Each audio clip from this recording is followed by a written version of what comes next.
नमस्कार दोस्तों, मैं हूँ राज शिकारी। आज मैं आपके लिए 2019 की फिल्म एस्केप रूम लेके आया हूँ। ये एक बहुत ही हॉरर और अच्छी फिल्म थी। इसकी IMDb रेटिंग 6.4 है, जो कि बहुत बढ़िया है। और हो सकता है कि इस फिल्म को देख के आपको लगे कि ये स्क्विड गेम की कॉपी है, मगर असल में इसका उल्टा जरूर कह सकते हैं। स्क्विड गेम इस फिल्म के बाद आई थी, यानी कि स्क्विड गेम 2021 में आई थी। तो ये जो कॉन्सेप्ट है इस फिल्म का, वो ओरिजिनल कॉन्सेप्ट है, क्योंकि ये फिल्म 2019 में आई थी।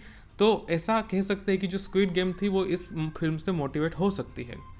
मगर पूरी स्टोरी कुछ हद तक स्क्विड गेम की तरह ही है, या फिर उसकी तरह दिखाई गई है। और ये जो फिल्म का जॉनरा है, ये इसके पहले भी आता रहता था। यानी कि अगर हॉलीवुड की बात करें तो उसमें पहले भी ऐसी फिल्में दिखाई जाती रही है जहाँ पे लोगों को अजीब से गेमों का, खेलों का सामना करना पड़ रहा हो। तो ये फिल्म कुछ इसी तरीके से खतरनाक खेलों पे बेस है। तो बिना किसी देरी के हम इस फिल्म को एक्सप्लेन करना शुरू करते हैं। तो फिल्म की शुरुआत में हमें बताया जाता है कि दुनिया के कुछ करोड़पति पूंजीपति लोग हैं जो अपने मजे के लिए असली लोगों को जान की बाजी लगाते हुए देखना चाहते हैं, खेल खिलवाना चाहते हैं। यानी कि ऐसे खेल जिसमें लोगों की जान जा सकता है। ठीक है। मगर जो गरीब लोग हैं वो बेचारे पैसों के चक्कर में ये गेम में आ जाते हैं, और एक बार आ जाने के बाद वो इस गेम में से निकल नहीं सकते। भले वो दुनिया के किसी भी कोने में चले जाए, ये लोग उसे वापस ढूंढ के उस गेम में ला ही देते हैं। तो ऐसे कई लोग होते हैं जिनको ये लोग पैसों का लालच देके उस गेम में ले आते हैं, और इसमें से कई लोग मारे भी जाते हैं। तो आगे हम देखते हैं कि फिल्म वर्तमान में शुरू होती है। वर्तमान में हम देखते हैं सोनम को। सोनम एक ऐसी कैंडिडेट होती है जो कि इसी गेम में खेला करती थी, और वो इस गेम को खेलने के बाद बहुत परेशान होती है, क्योंकि उसने बहुत सारा खून खराबा और मौत देखी होती है, जिसको लेकर उसे मेंटल ट्रॉमा हो जाता है। तो अपना ट्रॉमा दूर करने के लिए वो एक साइकेट्रिस्ट के पास जाके थेरेपी लेती है, और वो अपनी सारी चीज़ें हकीकत बताती है कि मेरे साथ ये हुआ था, मेरे साथ वो हुआ था, और इसको लेकर मैं इतनी परेशान हूँ। मगर वो जो साइकेट्रिस्ट होती है, वो जो बुढ़िया होती है, वो उसकी बातों का जरा सा भी विश्वास नहीं करती। वो उसे कहती है कि देखो, तुम जो कह रही हो वो सकता है सच हो, मगर तुम्हारे पास कोई भी सबूत नहीं है। तो इसलिए एक काम करो, तुम जाके सबूत ढूंढ के आओ, जिसके बाद हम इस पे बात करेंगे, या हो सकता है तुम्हारा सबूत से हम किसी कंक्लूजन पे पहुंच सके। तो जो सोनम होती है वो अपने बॉयफ्रेंड के साथ ठीक वैसा ही करती है। वो सबूत ढूंढने के लिए निकल पड़ती है, और वो उस फैक्ट्री की तरफ चली जाती है जहाँ पे उन्हें ले जाया गया था। तो जब वो उस फैक्ट्री की तरफ जाती है तो वहाँ पे सब कुछ खाली होता है, वहाँ पे कुछ भी नहीं होता। एकदम सुमसाम फैक्ट्री पड़ी होती है जहाँ पे वो पहले गई थी। मगर होता यह है कि वहाँ पे एक लड़का इन्हें दिखता है। वो उससे कहता है कि मैं तुम्हें अंदर ले जा सकता हूँ। ये लोग जब बातचीत कर ही रहे होते हैं, तभी वो जो लड़का होता है वो सोनम के गले का पेडेंट लेके वहाँ से तोड़ के भाग जाता है। तो सोनम और उसका बॉयफ्रेंड उसके पीछे पीछे भागते हैं उसे ढूंढने के लिए। तो भागते भागते ये दोनों एक मेट्रो स्टेशन में चले जाते हैं, और ये लोग एक मेट्रो के डिब्बे में बंद हो जाते हैं। और वो जो चोर होता है वो इनके सामने से इनका पेडेंट लेके वहाँ से भाग जाता है। Are you comedy me? तो जब ये लोग मेट्रो के डिब्बे में बैठे होते हैं, तो ये लोग अपने आसपास देखते हैं, और आसपास इन्हें नजर आता है कि अजीब से लोग हैं। यानी कि नॉर्मल लोग नहीं है, मगर थोड़े अजीब से लोग हैं। तो ये सीन यहाँ से आगे बढ़ता है। आगे हम देखते हैं कि इनका जो डिब्बा होता है मेट्रो का, वो डिब्बा बाकी की ट्रेन से अलग हो जाता है, और इनका डिब्बा अलग से दौड़ने लगता है, और वो दूसरी पटरी पे जाके एक अलग से जगह पे चला जाता है। जब इमरजेंसी ब्रेक को खींचा जाता है तो उसका हैंडल अलग हो जाता है। चोली के पीछे तभी ये डिब्बा आखिर में फुल स्टॉप पे जाके टकरा जाता है और वहाँ पे रुक जाता है। तो जब डिब्बा रुक जाता है तब ये लोग आपस में बातचीत करते हैं, और इन्हें पता चलता है कि ये सभी लोग उस गेम में पहले भी खेल चुके हैं। और इसे सुनने के बाद ये सभी लोग डर जाते हैं कि वो जो पूंजीपति लोग हैं, वो जो अमीर लोग हैं गेम खिलाने के लिए, वो हमें फिर से ढूंढ लिए हैं और हमें फिर से उस गेम में डालने का प्रयास कर रहे हैं। इसको लेके ये सभी लोग रोने लगते हैं, क्योंकि इनके पास कोई उपाय नहीं होता, और पता नहीं ये कहाँ से बाहर निकले, अपने आप को बचाने का कोई विकल्प नहीं होता इनके पास। तो आखिर में ये लोग सोचते हैं कि हम देखते हैं क्या होता है हमसे। तो ये लोग धीरे धीरे करके उस गेम में पार्टिसिपेट करना शुरू कर देते हैं। अब होता ये है कि वो जो डिब्बा होता है वो पूरा मेटल का होता है, और उस मेटल के डिब्बे के साथ एक हाई पावर केबल कनेक्ट हो जाती है, इलेक्ट्रिक केबल, जिसको लेकर उस डिब्बे में चारों तरफ करंट घूमने लगता है। तो जैसे जैसे करंट घूमने लगता है ये लोग अपने आप को बचाते हैं, क्योंकि अगर ये किसी भी मेटल की चीज़ को छूने लगेंगे तो इनको बड़ा सा झटका लगेगा। तो चाहते ना चाहते हुए ये लोग उस गेम में एंटर कर जाते हैं, क्योंकि इन्हें अपनी जान बचानी होती है, और अब इनके पास कोई उपाय नहीं होता गेम खेलने के सिवाय। तो उन्हें एक बैग दिखता है और उस बैग के अंदर एक हैंडल होता है दरवाजे का। ये लोग सोचते हैं कि इस हैंडल का हम करें क्या, मगर बाद में इन्हें समझ आता है कि जो ड्राइवर का केबिन है उसे हम खोल सकते हैं इस हैंडल के जरिए। तो वो लोग उस हैंडल को लेके जाते हैं और उस ड्राइवर के केबिन को खोलते हैं। तो जब उस ड्राइवर के केबिन को खोला जाता है तो वहाँ पे एक टोकन मशीन होती है, और वो जो टोकन मशीन होती है उसमें ये लोग समझ जाते हैं कि हमें 9 टोकन डालने हैं। टोकन यानी कि मेट्रो में जब आप एंट्री लेते हैं तो उसका टिकट होता है टोकन। आप जैसे ही वो टोकन डालते हैं तो आपको एंट्री मिल जाती है। तो ये लोग आसपास टोकन ढूंढने लगते हैं कि भाई हमें 9 टोकन चाहिए, और वो 9 टोकन ढूंढ के उस मशीन के अंदर डाल देते हैं। हालांकि जैसे जैसे ये लोग टोकन डालते हैं वैसे वैसे करंट और भी तेज़ होता जाता है। ऐसे में होता ये है कि इनका एक साथी होता है, एक लड़का होता है जिसे बहुत तेज़ी से झटका लग जाता है और वो एक बिजली के खंभे से जाके चिपक जाता है। तो उसे छुड़वाने के लिए ये लोग एक कपड़ा लेके उसे अलग करते हैं बिजली के एक मेटल के खंभे से, मगर फिर भी जो होता है वो लड़का वो मर जाता है, और उस तरीके से यहाँ पे पहले आदमी की मौत हो जाती है। ये लोग उसकी आंखें बंद कर देते हैं और उसे समाधि दे देते हैं। आगे हम देखते हैं कि ये लोग सारे टोकन को ढूंढ के उस मशीन के अंदर डाल देते हैं। अब जो होता है वो ये कि जो डिब्बा होता है उसके नीचे एक दरवाज़ा खुलता है, एक केबिन खुलता है, और ये सभी लोग डिब्बे के अंदर से बाहर निकल जाते हैं उस केबिन के अंदर। तो जैसे ये लोग उस केबिन में चले जाते हैं, ये लोग एक एलिवेटर के अंदर चले जाते हैं। एलिवेटर यानी कि एक लिफ्ट। तो डिब्बे में से निकलने के बाद ये लोग लिफ्ट में चले जाते हैं। लिफ्ट वहाँ पे रुका हुआ होता है, वो कहीं नहीं जा रहा होता।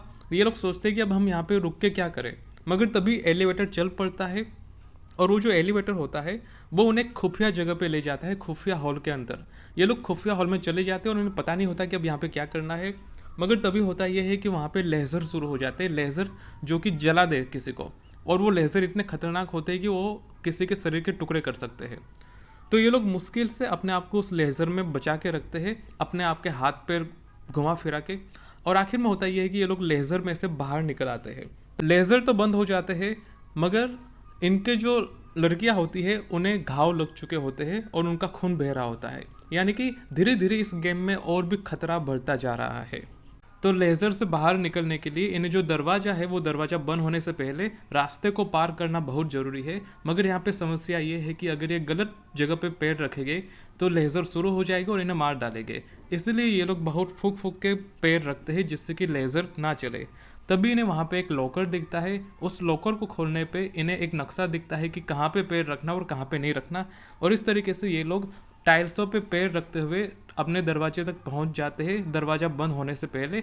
और जैसे दरवाज़ा बंद होता है कि सारे लेज़र वहाँ पे शुरू हो जाते हैं, यानी कि अगर ये दरवाजे के अंदर रहते तो ये मारे जाते। तो इस तरीके से इनका एक और गेम ख़त्म हो जाता है। अब जब ये आगे से निकलते हैं दूसरे दरवाजे से तो वहाँ पे एक नकली समुद्र किनारा होता है। ये नकली समुद्र किनारा खतरनाक होता है क्योंकि यहाँ पे जो मिट्टी होती है उसके अंदर चीज़ें धंस रही होती है। तो यानी कि चीज़ों को धंसने से पहले ही इन्हें यहाँ से भी बच के निकलना पड़ेगा दरवाजा ढूंढ के। तो वहाँ पे इन्हें एक मेटल डिटेक्टर मिलता है जो कि लोहे को ढूंढ के निकालता है। तो उससे उन्हें एक दरवाजे का ताला मिल जाता है, उस ताले से वो दरवाज़ा खोल जाता है। तो जब दरवाज़ा खुलता है तो वहाँ पे उन्हें एक रेफ्रिजरेटर यानी कि फ्रिज मिलता है। उस फ्रिज के अंदर बाहर निकलने का दरवाज़ा होता है। मगर यहाँ पे एक ट्विस्ट ये है कि बाहर जो लड़की होती है उसे लाइट हाउस के पास से भी एक दरवाज़ा मिल जाता है जाने के लिए। तो अब ये जो लोग हैं ये कन्फ्यूज़ हो जाते हैं कि रेफ्रिजरेटर के अंदर से निकले या फिर लाइट हाउस के बाजू में जो दरवाजा है वहाँ से निकले।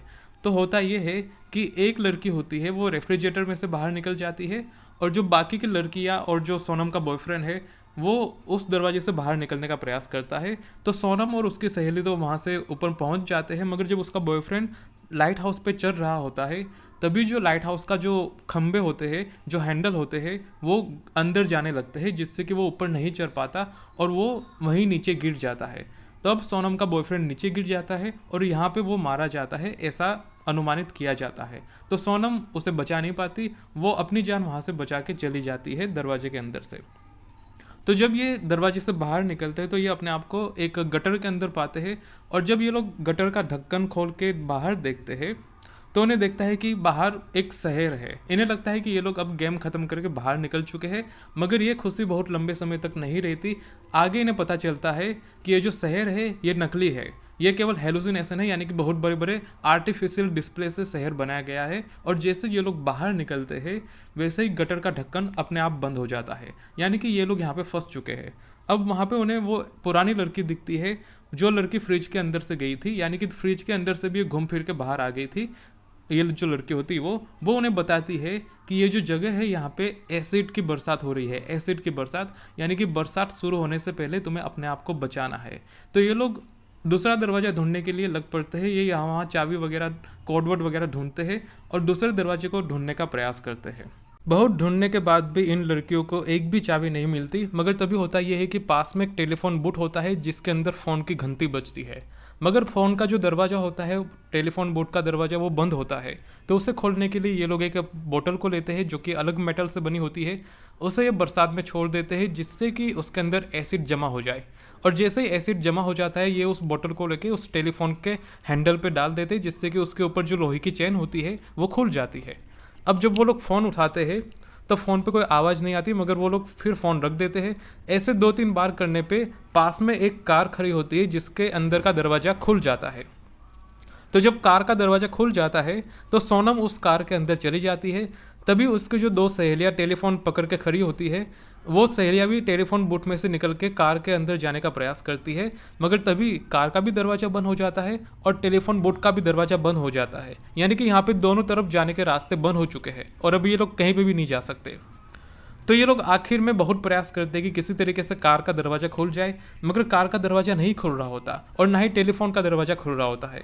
तो आखिर में दोनों लड़कियां रोने लगती है और वो अपने अंतिम समय को स्वीकार कर लेती है, वो अपने मौत को स्वीकार कर लेती है और वहाँ पे तभी एसिड की बरसात शुरू हो जाती है और ये दोनों लड़कियाँ वहाँ पर जल के मारी जाती है।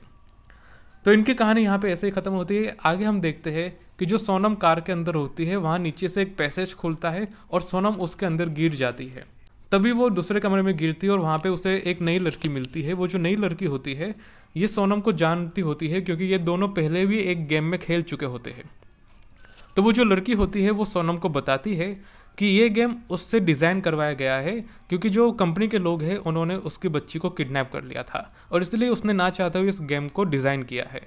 अब कंपनी के लोग चाहते हैं कि सोनम पिछली बार इस गेम को तोड़ के बाहर निकल चुकी थी, तो इसलिए सोनम अब इनके साथ मिलके उस गेम को अच्छे से डिज़ाइन करे जिससे कि बाकी कोई आदमी बच के ना निकल सके। तो जो सोनम होती है वो मना कर देती है, वो कहती है कि मैं तुम्हारे साथ कोई भी काम नहीं करने वाली। तो जो लड़की होती है वो उसे बताती है कि उनके पास कोई भी विकल्प नहीं है काम करने के सिवाय, अगर हमने काम नहीं किया तो वो हमारे लोगों को मार देंगे। तो जो सोनम होती है वो कहती है कि मेरे पास तो कोई है ही नहीं जिसे वो मार सके। तो वो लड़की कहती है कि तुम्हारा बॉयफ्रेंड अभी भी जिंदा है, पीछे देखो। तो जो पीछे उसका बॉयफ्रेंड होता है वो अभी भी जिंदा होता है, मगर सोनम डरती नहीं है। वो अपने बॉयफ्रेंड को मरता हुआ देख रही होती है पानी में डूब के, मगर तभी उसके दिमाग में एक आइडिया आता है। वो एक गैस के पाइपलाइन को लेती है और उसे दरवाजे की तरफ मोड़ के आग लगा देती है। तो उसमें से गैस निकल रहा होता है जिससे कि बहुत बड़ी आग लग जाती है और देखते ही देखते पूरा घर का हिस्सा जलने लगता है। आखिर में होता ये है कि वो जो कांच होता है जिसके अंदर सोनम का बॉयफ्रेंड होता है वो कांच फट जाता है और पानी के साथ वो बाहर निकल आता है। तो इस तरीके से ये सीन यहीं पे ख़त्म होता है। अब हम आगे देखते हैं कि आग लगभग बुझ चुकी थी और आग के बुझने से इन्हें एक जली हुई लकड़ी दिखती है जिसके पीछे दरवाज़ा था। तो ये लोग उस जली हुई लकड़ी को निकालते हैं और उसमें से ये लोग बाहर निकल पड़ते हैं। बाहर निकल के ये लोग एक वेयर हाउस जैसी जगह पे भागने लगते हैं। तो वेयर हाउस में से भागते भागते इन्हें एक शटर दिखता है और ये लोग उस शटर को ऊंचा करते हैं तो इन्हें बाहर की दुनिया दिखती है। ये लोग बहुत खुश हो जाते हैं। ये लोग वहाँ से अपनी जान बचा के भाग निकलते हैं। अब रात का समय सुबह का समय हो जाता है। सुबह को हम देखते हैं कि सोनम उस कंपनी में से भाग के सीधा पुलिस थाने गई होती है और उसने पुलिस वालों को सब कुछ बता दिया होता है। वो जो उसका बॉयफ्रेंड और उसकी जो सहेली थी तीनों ने मिलके पुलिस को सब कुछ बता दिया होता है। तो जो पुलिस होती है वो छापे मार रही होती है, रेड कर रही होती है और वो वहाँ पे जाके अपराधियों को पकड़ रही होती है और टीवी में ये सब न्यूज़ चलाई जा रही होती है। साथ में वहाँ पे कुछ डेड बॉडीज़ भी मिलती है और पूरे देश भर में इसको लेके खबरें फैल जाती है और इस पूरे देश भर में इसको लेके पुलिस छापे कर रही होती है। तो जब ये सब चल ही रहा होता है टीवी पे, तभी एक पुलिस अधिकारी, एक सरकारी अधिकारी एजेंट आता है और वो सोनम को उसका पेडेंट देता है जो कि फिल्म की शुरुआत में चोरी हो गया था। तो जो एजेंट होता है सरकारी वो कहता है कि हमें ये चोरी हुआ पेडेंट मिला था जिसके ऊपर तुम्हारा नाम लिखा था, तो हमने ये तुम्हें लौटा दिया। तो जो सोनम होती है वो पेडेंट ले लेती है, मगर वो थोड़ा कन्फ्यूज़ होती है कि मेरा नाम किसी को कैसे पता होगा। मतलब कि वो जो चोर था वो चोर को ना तो इनका नाम पता था और ना ही सोनम को चोर का नाम पता था, तो फिर ये पेडेंट आया कैसे। तो ये ज़्यादा उस पर नहीं सोचती, मगर ये बहुत ही इंपॉर्टेंट पॉइंट है जिसको आप ध्यान में रखिएगा। ये जो पेडेंट को लेके बहुत ही इंपॉर्टेंट पॉइंट है। तो सोनम थोड़ी कंफ्यूज होती है कि पेडेंट पुलिस को मिला कैसे, मेरा नाम कैसे था, मुझे लौटाया कैसे गया, ये सब उसके दिमाग में चल रहा होता है, मगर ज़्यादा नहीं सोचती। आगे हम देखते हैं कि सोनम अपने बॉयफ्रेंड के साथ कहीं घूमने जा रही होती है हवाई जहाज़ में। तो वहाँ पे वो अपने बॉयफ्रेंड से पूछती है कि तुम्हें नहीं लगता कि सब कुछ बहुत आसानी से ख़त्म हो गया, क्योंकि हो सकता है कि और भी मुश्किल हो सकता था, मगर इतना आसानी से कैसे ख़त्म हो गया। तो उसका जो बॉयफ्रेंड होता है वो कहता है कि अब क्या पता, मगर पुलिस थाना और सब कुछ नकली तो हो नहीं सकता, मीडिया रिपोर्ट्स और पूरी एजेंसी वगैरह सब कुछ तो नकली हो नहीं सकता ना, कुछ तो सच्चाई होगी। तो सोनम कहते हैं कि हाँ हो सकता है, अब किसे पता। मगर तो ये सीन यहाँ पे ख़त्म होता है। आगे हम देखते हैं कि सोनम फ्लाइट में यहाँ वहाँ जा रही होती है कहीं पे, तभी उसे वो साइकेट्रिस्ट दिखती है जो कि फिल्म की शुरुआत में हमें दिखाई गई थी। सोनम इसे देख के हैरान हो जाती है कि ये हो क्या रहा है यहाँ पे। तो वो साइकेट्रिस्ट से पूछती है, सोनम साइकेट्रिस्ट से पूछती है कि आंटी आप मुझे जानती है क्या। तो वो साइकेट्रिस्ट कहती है कि नहीं, मैं तो तुम्हें नहीं जानती। और ये सुन के वो थोड़ी कन्फ्यूज हो जाती है सोनम की आखिर चल क्या रहा है यहाँ पे। तभी वहाँ पे हवाई जहाज़ हिलने लगता है और उसमें से ऑक्सीजन मास्क नीचे गिरने लगते हैं। तभी चारों तरफ गैस के फवारे शुरू हो जाते हैं जिससे कि लोगों को बेहोश किया जा सके। ये देख के सोनम डर जाती है और वो समझ जाती है कि अभी भी खतरा ख़त्म नहीं हुआ है, अभी भी गेम चल रहा है। और ये सब चल रहा होता है तभी हमें आखिर में पायलट की आवाज़ सुनाई जाती है जिसमें वो मेगाफोन से कहता है कि अभी भी गेम ख़त्म नहीं हुआ है, गेम तभी ख़त्म होगा जब हम चाहेंगे। और फिर ये फिल्म यहीं पे ख़त्म हो जाती है। तो कहने के लिए ये फिल्म काफ़ी बढ़िया थी। इसकी स्टोरी यहाँ तक थी, हालांकि इसमें ज़्यादा कुछ बताया नहीं गया कि कंपनी के लोग कौन है, क्या चाहते हैं, कैसे होता है और आखिर में बाहर निकलने का उपाय क्या है, ये सब चीज़ें नहीं बताएगी। शायद इसका दूसरा हिस्सा बनाने के लिए हो सकता है ये सब ना बताया गया हो। मगर 1.5 घंटे की फिल्म थी और 1.5 घंटे में हो सकता है इन्होंने जो कुछ बताया जा सका बताया गया। मगर मैं समझता हूँ कि चीज़ें थोड़ी क्लियर बताई जा सकती थी और इसका अगर दूसरा हिस्सा आता तो अच्छा रहता। ये फिल्म 2019 में आई थी और अभी तक इसका दूसरा कोई हिस्सा तो आया नहीं है। अगर आएगा तो मैं इसे एक्सप्लेन कर दूंगा। तो हो सकता है कि आपको ये फिल्म अच्छी लगी हो देखने में। इसमें ज़्यादा कुछ क्लैरिटी नहीं बताई गई है, मगर मोटा मोटी कॉन्सेप्ट आपको बता दिया गया है। और मैं बताऊँ कि हॉलीवुड में ऐसी फिल्में आती रहती है, पहले भी आती थी। अगर आप सॉ सॉन्ग या ऐसे कुछ फिल्म देखें, क्रिपी, ऐसी जो कुछ फिल्म आती थी उसमें ये सब स्टोरी पहले भी बताई गई है जिसमें लोगों को किडनैप किया जाता है और इस तरीके से उन्हें गेम खिलाई जाती है। तो ये कुछ ऐसी फिल्में थी, सौ वगैरह, जिसमें ये सब चीज़ें दिखाई गई और ये जॉनरा एक खास तरीके से बनाया गया है। तो इसमें आप ज़्यादा एक्सपेक्ट ना भी करें तो चलेगा, क्योंकि मोटा मोटी यही सब होती है चीज़ें कि कुछ लोग मज़े लेने के लिए काम करते हैं और मज़े के पीछे क्या कारण होता है ये सब जान के कोई मतलब भी नहीं है। बस मज़े के लिए होता है और मज़े का कोई कारण नहीं होता। तो आशा करता हूँ कि आपको फिल्म अच्छी लगी होगी और आपने अगर यहाँ तक देख लिया है तो प्लीज़ चैनल को सब्सक्राइब कर दो, क्योंकि लगभग मैं पिछले 3 साल से ये काम कर रहा हूँ मगर अभी तक मेरे सब्सक्राइबर केवल 93 है। 93 सब्सक्राइबर है, यानी कि अभी 100 भी पूरे नहीं हुए हैं। और मैं अगर व्यूज़ की बात करूँ तो व्यूज़ लगभग 60,000 के ऊपर चले गए हैं, लगभग 62,000 व्यूज़ होने आए हैं। और अगर मैं इसका 1% भी एक्सपेक्ट करूँ तो होता है लगभग 600 सब्सक्राइबर, जो कि 600 भी नहीं है मेरे पास। अभी 93 सब्सक्राइबर चल रहे हैं मेरे। तो प्लीज़ हो सके तो चैनल को सब्सक्राइब कर दो, क्योंकि यार बहुत टाइम और मेहनत और खर्चा भी लगता है। सो इट इज़ मी राज शिकारी साइनिंग ऑफ।